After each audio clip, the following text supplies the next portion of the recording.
Okay. Oh, shit. I reposted it. Good. By the way, follow DJ Akademiks TV. So anyway, and by the way, you know, I did an interview with him, and I don't know if that was completely clearly communicated, but even when we talked before we did an interview, that was supposed to be the thing communicated. Let me give you real facts and real honest truth about the Rodwave tour, right? And for any Rodwave fans, this is just facts. So Rodwave is a huge Drake fan. Rodwave saw Drake's last tour. He was inspired by Drake's last tour. Drake's last tour has a 360 stage. What that means is this. Now, I don't want to get too much also into his business because Rodwave's tour in the last 2 tours he's done has always gotten expanded. A lot of times when you see these guys do arenas these days, they're not fully doing arenas. Like when you see certain people, like with all due respect, I'm not airing people out, but say like Moneybagg Yo, right? Moneybagg Yo was actually one of the openers on Rodwave's new tour. Well, that might confuse you because you're like, well, Moneybagg Yo just did his own arena tour. Why would he go be one of the openers? And not really an opener because he comes out right before Rodwave on Rodwave's tour. The reason is that, well, Rodwave is going to, let's say Houston, Texas. That's where the Houston Rockets play, right? At that Toyota Center, right? When you go there, it's going to take 20,000 people to fill that arena, right? Actually, it's really about like 17, 18, right? I'm giving you logistics, but I want you to understand touring. What they do, and this is a new, because venues, especially since the pandemics are limited, artists could get in an arena and only have to sell 8,000, 9,000 tickets. I'm not dissing no artists here. Please understand. Don't clip me out of context. Understand what I'm trying to break down some game to you. When you hear that Sexy Red went on a arena tour, or you heard that Meg Thee Stallion went on an arena tour, technically it is because they went in arenas, but an arena has usually 4 or 5 different orientations to accommodate someone. Okay? You have the max capacity. Could you bring out 20,000 people? Most people can't. Okay. Now, by the way, what are these things limited by? And we're going to get into it. Stage orientation, like for example, see now, I'm trying to give y'all some game here. Just listen to me. When you go in an arena, when you're watching a basketball game, that's almost max capacity because even if you're behind the backboard, you could go watch the game. Even if it's a 360 view of the game. That's why it could hold 18, 20,000. When a performer normally goes in, they bring in a stage. And that stage is not a 360 anymore. I'm talking about 360 degrees. It's usually 270, which means they won't sell seats behind the stage because you can't see shit. So the capacity goes down from, let's say it was 18. It goes down to about 14. So that's how you would sell out that arena, 14,000. Now, here's another way how they also finesse it. If you've ever been in an arena, you'll see, okay, you have the 100s, the 200s, the 300s, you have all the nosebleeds. They have a way, they'll put curtains on the last 2 levels. That 15,000 that needs to sell out that arena with the 270 stage, that turns to 8,000 because they put a black sheet over all the nosebleed seats. But you still make enough to pay the arena because it's an off night, and you get to say you did an arena tour while selling out 9,000 people. Do you get what I'm saying? You put that together. Hey, when you come see Sexy Red, you see Kodak, you see this, you see that. That works, if you get my drift. I'm not dissing nobody. I'm just trying to give y'all the logistics. When Rodwave started doing arena tours, he was doing that. I don't know what it is about Rodwave's music. His fans are rabid. They love that nigga more than cook food. Jesus Christ. I don't know. I mean, I know his music's goddamn good, but they love that nigga. Mid-tour, his capacities, and this is not this tour, last tour, went from like about 9,000 to we need 13,000. They had to open up. So people do what's called a lower bowl tour where they close off all the nosebleeds. And it's only the lower sections, right? So when you look at it visually, it looks sold out. But the nosebleeds, there's a black curtain over. Trust me, this is how the tour business goes. Cool. Rodwave, there was so much demand. They actually said, hey, let's rip up that contract. We're going to give you more money. There's so much demand for your show. Let's add 4,000 more seats per venue. He sold it out. Rod himself even told me his label was even fucking shocked. Cool. So let's get to his current tour. Rodwave does a tour this time around. And because if you've ever been to a Rodwave show, Rodwave isn't the guy like Chris Brown. He's not doing 30 backflips. Rodwave is going to vocally impress you, but he's not running from left to right. He's not doing too much. And he understands people, if they're getting ready for a night out on the town, they want to see a show. So he got some dancers. He's going to give you a lot of pyrotechnics. He's going to give you, he's doing more to connect. Like, even on his new show, not to spoil it, but there's a thing which he even told me. He said he was inspired from Drake shit, because I remember, there was a Drake tour where Drake was just like hovering over the crowd. And he said he wanted to get closer to the crowd. So he did more. Let me just give you plain logistics, okay? And Rod, please, don't get mad at me, but for me revealing certain details. But you having to explain yourself is because people don't get this part of it. So essentially, Rodwave paid close to $20 million for production for this tour. Yes, it costs that much to produce a tour. Why? He opted for a higher level of production. He wanted a 360 stage. That's what Drake just did on his tour. 360 stage. He wanted all the lights, flames. He wanted a lift to bring him into the crowd. He wanted all type of things to raise the production value. Rodwave is doing like 2 tours a year. Like, he's really getting it. I'm not here to give you his full business on how much he was going to get for the tour, but that 20 million or close to 20 million is a good chunk of money that he's reinvesting in production. Here's the problem, and here's the snafu. And again, I'm telling y'all, these are tour secrets, which I don't know why rappers don't tell you. Because of that, I'm giving you just raw shit. Pause. The tour before, I don't know if you know how tours work. There's trucks that bring the set from state to state, venue to venue. So to give you a scale of how much he tried to scale his show up and the tour up from the last tour, he went from about, I think, like 15 trucks that were bringing the set to about damn near almost 30. So he doubled it. Okay. So for the people who are wondering about cancellations, it's not that Rodwave don't want to perform. He want to perform. Here's what they found out. And by the way, this also ties into Drake, because I found out it's the same production company. By the way, the production company that Rodwave's using, the same production company Drake used for his tour. The It's a Blur tour, same production company, right?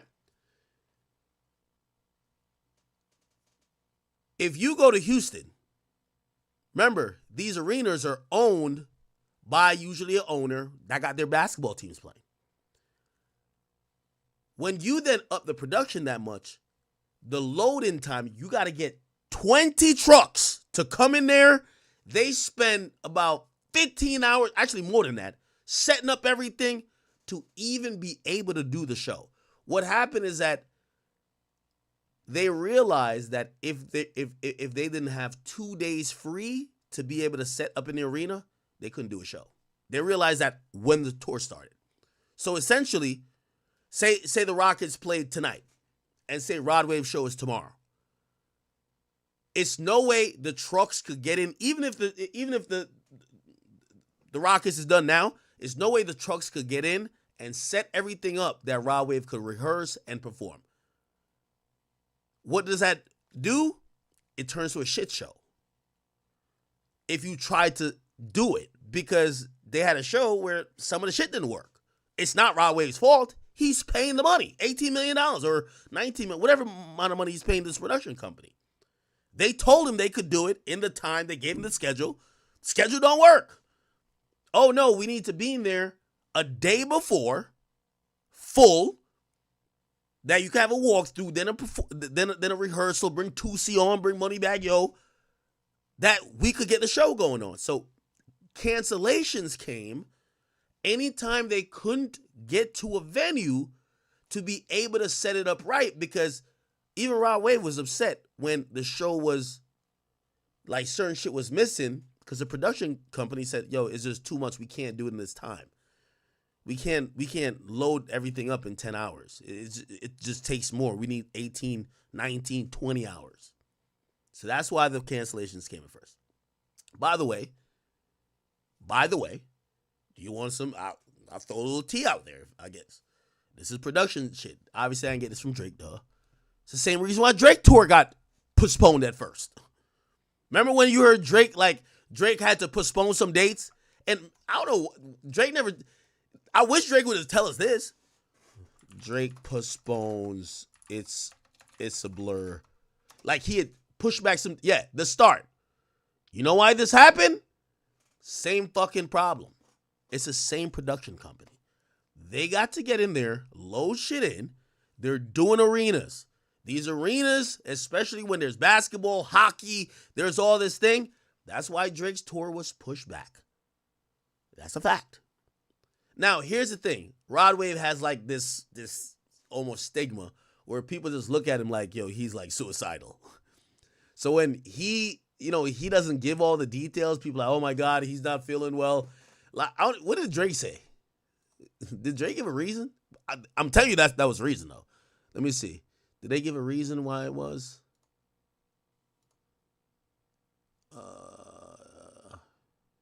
Let me see. Yeah, they moved back all these shows. And look, and even if you look at it, you'll see they start just putting more time in between shit. That's it. They never told why, right? They never told why. But yeah, essentially, it was a production issue. So anyway, Rodwave came out, and he's now kind of explaining, because fans are really starting to get on his ass. They're starting to look at him like the male Lauryn Hill. And he's like, okay, so about the tour, I know it was fucked up from the beginning because of production. They had to cancel and reschedule, and it wasn't making any sense. The second leg had the same problem. I never missed a show for nothing personal ever in life. Okay? He says, my foot and ankle injury been killing me whole tour, but this is what I had to do to continue. I was mentally twacked out, so please excuse me. Then he says, all I'm saying is I dedicate my life to this music shit and to my fans. I wish I was a little bit more understanding. If stage and lights, etc., not built right, and I paid over $13 million for it, just for that, it's not fair for me or to y'all to get a half-done show. Shit is completely out of my control. Okay? And y'all know if the show don't happen, y'all get full refunds. I think it's just a better idea to come back in a couple months with the showdown packed bigger and better. Okay? Say, I'm sorry, y'all. Y'all know this shit always been professionally ran tight. Maybe I jumped out there too fast. I'm going to be back with this shit together. Hey, I'm giving, for any Rodwave fans, I'm giving y'all the reasons. Essentially, it's the reason why Rodwave shit fucked up is the same reason why Drake tour was pushed back. Same production company. Matter of fact, maybe I could look it up. Actually, I'm not going to try to embarrass him. Okay? But Rodwave, because he liked what he saw at Drake's show, he went for that look. Very expensive. I think he had 30 dates. I forgot how many dates it was, but it was close to $20 million the nigga spent. Or had to pay out of what he's getting. He had to spend $20 million, or not 20, it was really like 18 actually. 18 million that was going to be for production. Shit turned out like that. All right. Somebody said the production company sucks. Now, actually, it's the best, from what I've heard, let me not just say best. One of the best production companies is just that, here's the thing. Let me tell you how tour works. The artist comes up with a vision. Who knows what they're going to tell it? Yo, I want to enter the stage from the top of the rafters, just put a thing over me, and I want to fly into the stage. Then when I fly into the stage, I want to hear all type of bombs, fire. I want something that shoots up like 5 dancers, like out of the ground. The production company is going to say, okay. Now, they'll get that done. And by the way, with Rodwave, it's not like they can't do it. The problem is that based on the schedule, they can't do it. They're not getting into these venues to be able to execute. Like some of these people, like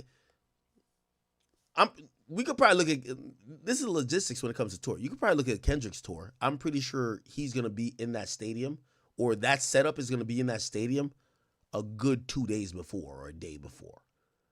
But I think he's doing it when there's no baseball. He's doing stadiums that usually it's baseball stadiums. There's no baseball. So he's good money. That tour, all that tour, the tour shit that Kendrick doing would not be happening if the Yankees was playing. Do you get what I'm saying? So anyway, I'm just trying to give you some logistic understanding of that. I hope you understand, okay? All right, then. Where did we get to with that type of shit? Anyway, so it was the whole thing about Drake and like, you know, his Australia tour. I'm pretty sure he's figuring it out. The last thing I would think is ticket sales. Here's the thing too. Overseas market never feel what's happening in the US for a long time. So even if Drake was supposedly falling off, overseas would still want to see him. You know why? They never see people. So Australia hasn't seen Drake for a long time. Like Kanye knew in China his concert was going to go crazy because he hasn't performed there in over 10 years. Or actually, I think it was 20 years. He performed there 20 years ago. You get what I'm saying? So yeah. For the people who were saying like it wasn't selling or whatever the case is, and let me see. Let's look up some stuff.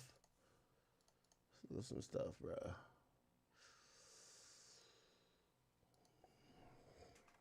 Australia. Sydney, Australia, right? Isn't that how you spell Sydney? Okay.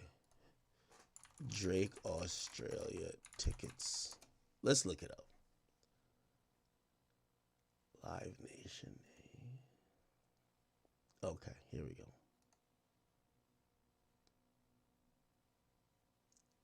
Buy tickets. So he's supposed to perform tomorrow night, huh? Fuck is this? Is it capture?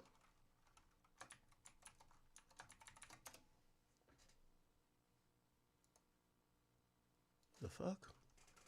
4LG 5D55. Come on, bro. Oh, this is like some pre-sale shit. They got me in a queue? The fuck? I thought they would have Ticketmaster on this shit. Okay, let's see if we could. Perth Rack Arena Drake tickets. How could we?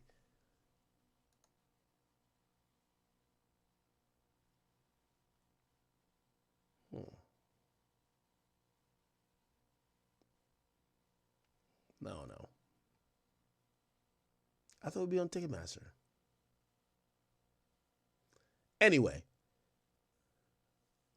I'll almost bet any amount of money that when we do see Drake performing in Australia, the shit is going to be packed from head to toe. The dude hasn't been there for a while. If you think that he can't sell tickets in Australia, yo, Drake is selling tickets in Australia based on his 2018 album at this point. Yo, we want to see you perform God's Plan. Bro, they don't see the nigga. Anyway. For Drake fans, I think it's a good thing he's dropping music. And, you know, hopefully he could, me particularly, I don't like lawsuit. I've always said that. Hopefully he could keep doing what he's doing, but separated from all this other bullshit, right?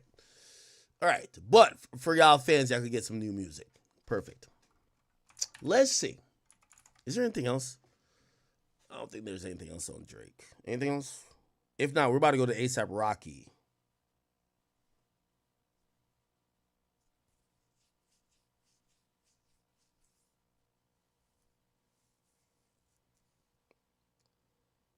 Okay. Let's go to the A$AP Rocky shit. All right, chat. So, A$AP Rocky, he is in court. And today was a very pivotal day, chat, because it looked like this trial has turned all the way on the prosecutor. We have Terrell Efron, a.k.a. A$AP Relly, who's on the stand, and he's getting demolished. People have now speculated that the prosecutors are so embarrassed by his performance on cross-examination that they're looking for a way out of this trial without getting embarrassed, really, through the public web. This trial is being streamed. This was on like the Tory case. It appeared that they did more due diligence with the Tory case. This one looked like they did pursue charges, but only at the behest of this guy who seemingly wanted money at first, but A$AP Rocky wasn't willing to give him money.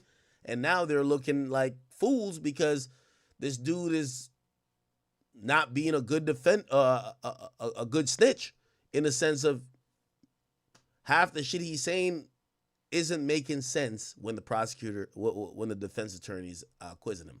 By the way, we also find out that A$AP Relly is actually wanted. Like, the irony of this shit, huh? A$AP Relly. So the guy on the what the fuck? The guy on the stand, right? That is wanted for trying to, the guy on the stand that's telling on Rocky is actually wanted in New Jersey, right? 50 Cent clearly ain't with that shit. He says, look now, what's the chance of that? On the guy on the stand and on the run. Throw this whole case away. This guy's trying to get some money, that is all. So he has 2 outstanding New Jersey warrants from what we understand now. And we don't know what those warrants have to do with anything. By the way, I know some people, hold on. Some people be like, well, how could there be a warrant for him? And he could still be on the stand. If you have certain warrants, they won't go outside of that jurisdiction trying to search for you. So if he was in New Jersey, yeah, they'll lock him up, but he's in Cali. So that's why, they haven't probably contacted Cali officials to try to execute that warrant to get him arrested to bring him back to Jersey. But anyway, it says A$AP Rocky, former friend who testified Tuesday and Wednesday against the rapper in his LA criminal trial, has 2 outstanding warrants hanging over his head. Okay? He's listed as a defendant in the warrants, and one's for driving without a license. Okay, yeah, these are bullshit. Yeah, this ain't going past Jersey. Oh. Driving without a license and careless driving? Yeah, so those are like fair FTA warrants. Failure to appear, I think, right? Yeah, it's probably failure to appear. Okay, anyway. Let's go back to this, and we're going to peek in on what the fuck this nigga got going on. Hold on. It's between 5 minutes and 25 seconds. October 17th of 2024, did you send you an article about Judge Arnold? Yes. On December... Who is this? So this guy is Wally Sajimi. He knew the victim. Entire government name. Remember, there's going to be two witnesses for Rocky on the defense side. It's going to be 12V and Ills.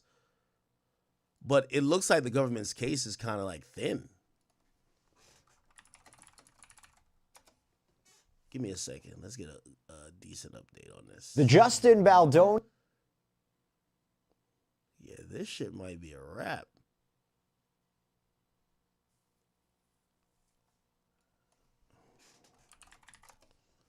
Give me 1 second.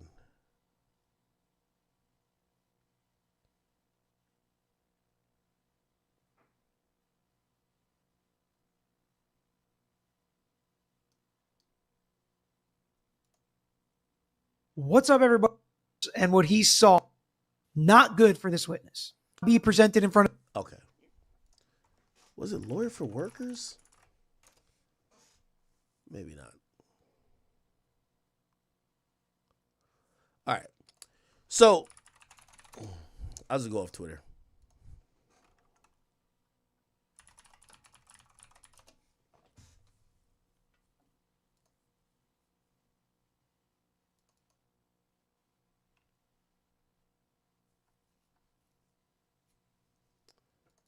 Where's Megan Conniff?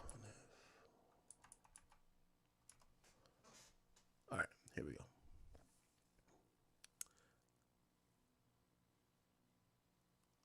Not happen. No. Did he ever tell you at any point in time, you know what? Yeah, I'm trying to get his money, but I made the whole thing up.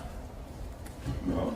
In fact, isn't it true that what he was telling you was that that man shot at him and really wanted to make sure that he got his for what happened? Is that correct? That's what Riley said. And you weren't there, is that correct? No. Correct? Hold Yeah. on. That was a double negative. You weren't there, were you? No, I was not. And you don't have any idea whether or not this incident happened or didn't happen. No. So here's my, did you ever ask Relly? Hey, I'm sorry, did you ever ask the defendant, hey, listen, this guy's saying you shot at him. You ever ask him what happened? Objection relevance. You ever ask him what happened? I don't recall. So you are having conversations with Relly, which you're taping, and then immediately calling the defendant to report what happened. And you're telling me you've never asked the man, hey, did you cap 2 rounds at him? What the I don't fuck? recall. Well, is that something you think you remember? 3 years ago, I don't recall. So you're telling me, I just want to make sure I understand this. Your testimony is, yeah, I'm recording him and I'm well aware of this situation that happened. And I've talked to the defendant about it. I talk to him every couple of months. But I've never asked him, hey, Relly's accusing you of shooting him. Did you do it? So, Rodwave, man. I'm not gonna lie.